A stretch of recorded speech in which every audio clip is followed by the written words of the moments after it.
I just finished the Traitors US Season 4, Episode 6. So much happened in this episode, let's get to it. So we learned at breakfast that there was no murder that took place because everyone showed up. I was actually very surprised because I guessed that someone actually stole a shield. So this means huge repercussions for the traitors because Colton can do so much damage in one extra day. And Colton made no waste and Colton wasted no time basically like already talking to Dorinda, telling her to like look out for Lisa, be observant about her. And I also felt bad about Ron because he has pretty much given up and accepted his fate that he's leaving. So he's basically like you can see him just like making his rounds, talking to people he enjoys and like just enjoying his final day time there. And then there's also Rob. I feel like he shouldn't be telling people or hinting that, hey, people here just see me as this guy from Alabama. Because I feel like he's making that connotation, saying that, hey, I'm not really that dumb because really I'm a traitor. Like I feel like that's what it's coming across. So I feel like he should stop doing that in case someone catches on that that's kind of what he's thinking of. Then it was also funny seeing Johnny like gather a group of people he thinks are faithfuls. What he said was like his core eight faithfuls, and then three of them are the traitors. So today's mission was the cabin mission, and I already know what it's gonna look like because the UK version also did the same mission. But what they did a little differently here is that instead of one person coming out of the cabin to look for the grave, in the US version, there's two people coming out. I don't know why they did that or how it makes a difference, but it is what it is. What I found very interesting here is that there was a group discussion about taking shields, and basically the general idea was that hey, we should be building the pot, so nobody should be taking shields, but then you risk like some people sneakily taking shields, right? So they were coming up with this group consensus of like it's all or nothing, and if we find out someone took a shield, that person is getting banished, and that changes so much of the gameplay and dynamic for that mission. So back at the mansion, Colton made a huge play going directly to Lisa and telling her if they can make a truce together, which is such a bold move. I did not expect that from Colton, but kudos to him for like making big plays. I feel like though this would come in handy for Lisa at the back of her pocket to use once she like needs to throw under the bus basically. I feel bad for Ron, but it was nice seeing Rob basically like having a change of heart about Ron and feeling and I feel like if the group does eventually do the coup and vote Colton, then then it's good for Rob because that means Ron would still be in the game. At the round table, I was so surprised that Ron actually had some of the best defense that he could come up with, especially against Colton. Like, it was on the spot how he defended himself against Colton, saying that, hey, like you had more mistakes than me. You shouldn't be talking or like going against me or throwing shade at me when you made more mistakes. And when Colton like asked like how like, and he was so spot on saying that that move on Michael, even though everyone hated Michael, so they wanted him gone, it was still your mistake, and and it was still a mistake, and just because it got shrugged under the rug because people didn't like Michael at that point, but just because just because people didn't like him doesn't mean it wasn't a mistake. And Ron was getting the heat because everyone loved Portia. And I feel like he forgot one good defense that he could have said when he got accused about jumping into the Tiffany bandwagon. Honestly, he could have easily said like, "Hey, it was up against me or Tiffany. Like I've already gotten heat since day one, and I knew I was up against Tiffany. It is in my best strategy to hop on the bandwagon. It's basically a survival vote because if it's just me and Tiffany, an extra vote on Tiffany would mean I'm surviving. So I'm very surprised that he didn't bring that up. because it would have been like the best answer against that accusation. I feel bad for Ron because I feel like he is basically the US version of Jade in the UK, where like he's been getting accused left and right since day one, and he's also like defeated and given up basically at this point. So it's always nice to see the parallels between the different versions of the game, because you can always see like, oh, this person is also what this person was experiencing, and you can see how like they navigate those situations, the similarities and the difference. So the biggest missed opportunity for me was during the roundtable when Colton shifted from Ron to Lisa.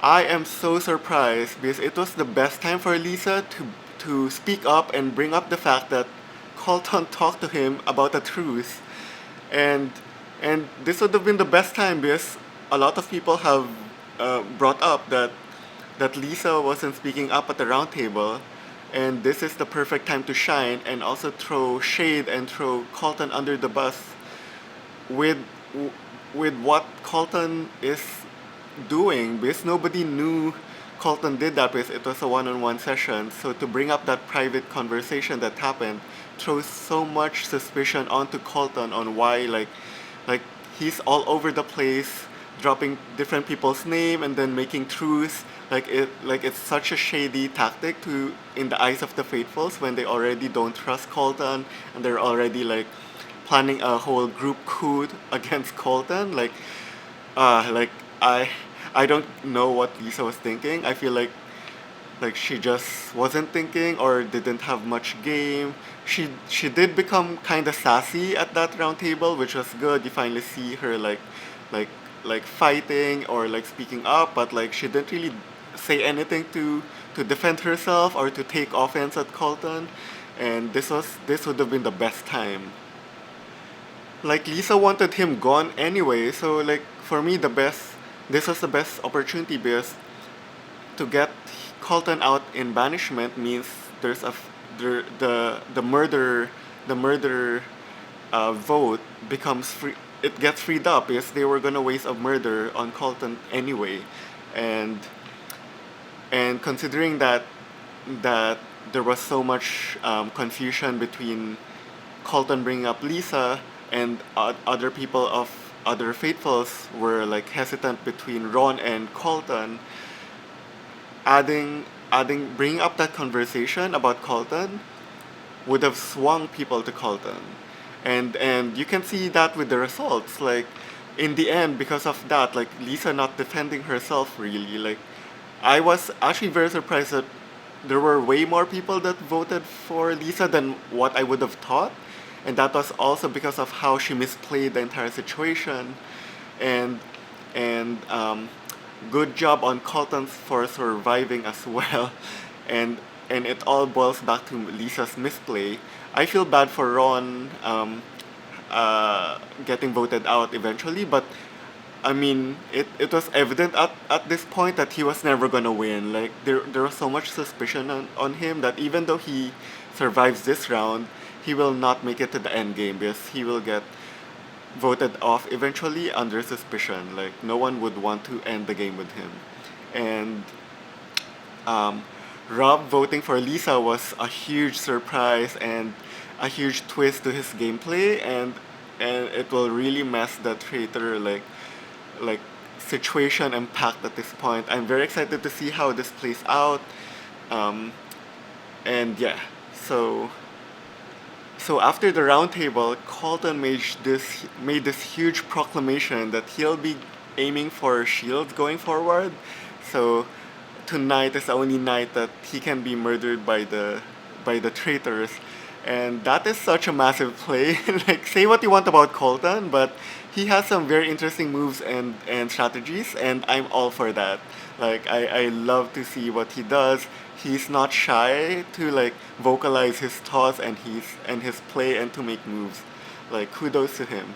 But one thing Colton forgot is the fact that like there are ways to get murdered without any murder knight or any shield in play, and that's the twist that came to end the episode with the banquet upcoming banquet that's coming, and basically Alan came up, or they got a letter. Oh no, sorry. Alan said in the previous episode that only got revealed this episode, saying that there's gonna be a banquet and it's a murder in plain sight. Someone needs to wear an amulet, and whoever is the first to touch that amulet is murdered. And that's huge because like it's hard to predict who will touch it unless the traitors orchestrate that. But at the same time, um, at the same time for Colton, I'm pretty sure he's not gonna touch an amulet. Like there's no reason for him to touch it.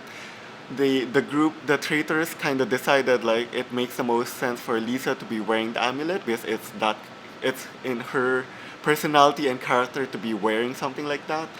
But like for sure like Colton's not gonna be near her, or she wouldn't be able to convince Colton to touch it. So the only so my prediction for the next episode is like basically like for me the only person who would be willing to touch the amulet is someone who's close to Lisa enough to get near her, or really want to touch the amulet. So that would be Dorinda. Or my other guess would be Mora, because like a flashy jewelry like that would be something I feel like Mora would be very interested in like getting a close eye of. So those are my picks. And another, and I love the fact that this banquet situation and murder on plain sight is a huge deviation from the U.S. version again versus the UK version that I didn't expect, because I thought everything would kind of like play out similarly. So, so this marks the second murder in plain sight for the U.S., whereas the UK only had one, and and they also did this banquet is also happening earlier compared to the UK version. So I'm very excited to see what happens next week.